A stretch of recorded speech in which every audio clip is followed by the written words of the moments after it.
Hi, I'm Yulia, and this is the News Brief. Today we're going to be talking about, not surprisingly, Trump's administration's halt on weapons deliveries to Ukraine and its implications. And of course, then we're going to discuss it together in the comments, so you don't have to suffer alone, and I don't have to suffer alone. So please, leave your questions, suggestions, constructive criticism, anything you have on your mind down below, because I read all of it, and I really enjoy this back and forth communication that we have. Let's go. Contrary to the popular belief, it is not all weapons that are being halted, it's some.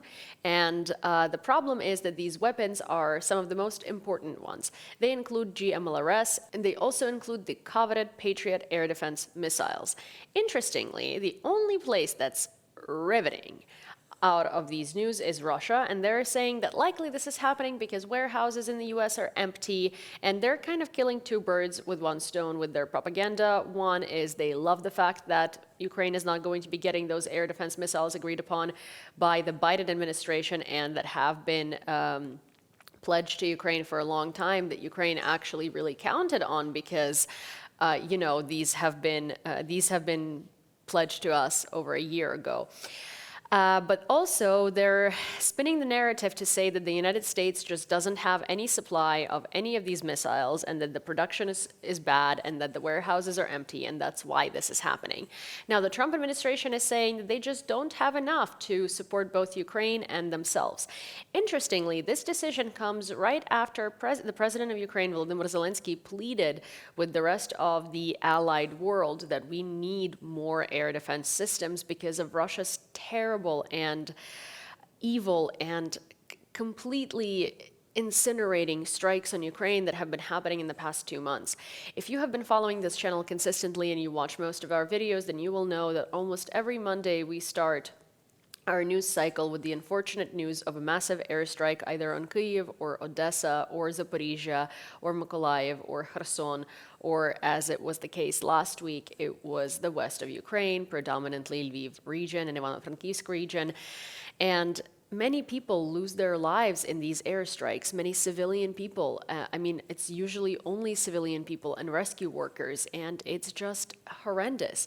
And deciding to hold air defenses during this time is one of the most detrimental decisions that the Trump administration could have made. And honestly, I'm not surprised, but I'm just tired of being disappointed. And I think I've said that so many times in the past year alone, that these words have sort of lost meaning, because what am I disappointed about if I should just expect it, right? And we all should just expect it. We should all expect that waking up tomorrow is a 50-50 chance, which in Ukraine that rings true since Russia's full-scale invasion in general, but rings a lot more true recently.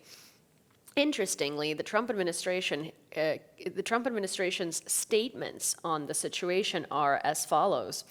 The Department of Defense continues to provide the president with robust options to continue military aid to Ukraine, consistent with his goal of bringing this tragic war to an end. At the same time, the department is rigorously examining and adapting the approach to achieving this objective, while also preserving U.S. forces' readiness for American defense priorities.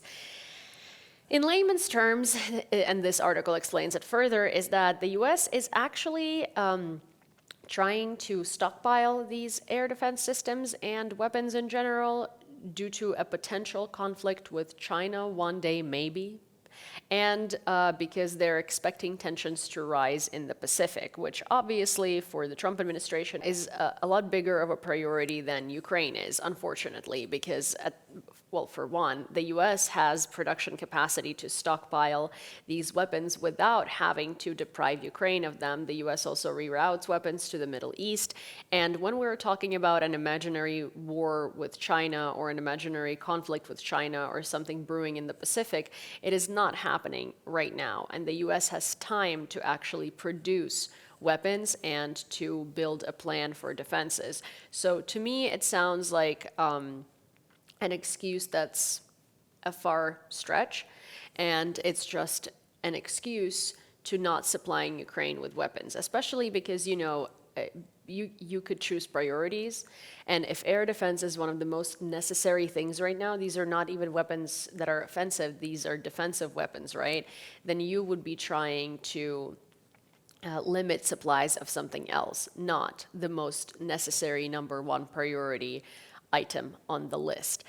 We have also seen that Trump's relationship with Putin is quite warm. Trump consistently keeps praising him while he keeps talking down on and to Zelenskyy. And it does seem like this situation is not necessarily just military oriented, but also personal and ego related and geopolitically related to a degree. Being in Kyiv and seeing this happening, especially as someone who's lived in America for so long, it is heartbreaking. I mean, a lot of the events that I see happening in America are quite heartbreaking lately. I, for one, don't even know what to think and how to react. The one thing that I can say is that I'm not surprised, and that there are so many analysts, there's so many people, there's so many bright minds that are consistently surprised and upset about Trump's administration's actions towards Ukraine. I have been saying this for the past year at least. We need to rely more on ourselves, and Europe needs to step up, and Europe needs to start gearing up to help. Well, not start gearing up, but Europe needs to pick up pace. We need to be in wartime economy, not in the relaxed economy that we are at right now, because this is not a war just for Ukraine and Ukraine's survival. This is also a war for the world order, and we don't want to lose that. I have talked to so many different analysts and experts in the field and military professionals, and all of them say Ukraine is going to win this war. The question is, at what cost? And we are going to be finding out at what cost, because I will say that not having enough air defense systems and not having especially Patriot batteries is going to cost Ukraine a lot more lives than it has already cost, a lot more innocent lives, a lot more lives lost for, quote, no reason, right, for Russia's conquest. And Ukraine has an area of 600,000 plus kilometers, and we would need probably around 30 to 40 Patriot batteries to have effective air defenses over our country. We are operating with 8. And that is already way less, like 1/4 of what we actually need. But also, when we don't have missiles to operate these systems, things get worse and worse. And Russia loves using ballistic missiles. They love using supersonic missiles. They love using cruise missiles. All of those need to be taken down by Patriot. Obviously, Shahed drones, we have munitions that we can buy from other places, and they're taken down by special artillery guns. They don't necessarily require such sophisticated systems, but ballistic missiles do, and cruise missiles do, and missiles in general do. And the worst part about the Patriot air defense systems and missiles to them is that you can only purchase them from the United States, and you can only get them from the United States. Obviously, there are some countries that have some of them, but no one has surplus anymore. So that is a problem, because we're basically stuck where we can't even buy them if we wanted to, because the US refuses to sell them to us, which we have offered the United States to buy those missiles time and again at this point. Zelenskyy, meanwhile, came out with a statement saying all details are being clarified regarding the supply of defense support, including the air defense component. One way or another, we must ensure protection for our people. And that was said during his nightly address to the nation. Ukraine's defense ministry said Wednesday that it has not received any official notifications about the suspension or revision of the delivery schedules for the agreed defense assistance. And I don't think they haven't received it because, it's not happening. I think they haven't received it because no one cares enough to actually check with us and to actually let us know, unfortunately. There have been a lot of really bad things happening to Ukraine in terms of weapons delivery since the new administration, unfortunately. And it's been tough. It's been tough, and obviously the people feel it, the military feels it, everyone feels it. It's never fun to be so visibly dropped by an ally. And it's interesting when we hear statements like the Department of Defense is trying to work something out to still help Ukraine, but also, understand US priorities and yada, yada, yada, and hearing them not really come up with any new solutions, but only cut and cut and cut and cut aid to Ukraine. And then hearing people online say that Ukraine is a welfare queen, or Ukraine is just like, oh, yay, finally, you know what, you don't deserve this. Well, people are dying, but also hearing it in the background of the fact that actually the full-scale invasion of Ukraine created jobs in the United States in the defense industry. Actually, sending weapons to Ukraine has saved millions and millions of dollars to the US taxpayers, and it did not cost the United States the amounts of money that propaganda and sound bites are trying to tell you that it does. It was actually beneficial for the United States to help Ukraine. All of these things are not being done because it's not beneficial or it costs too much money.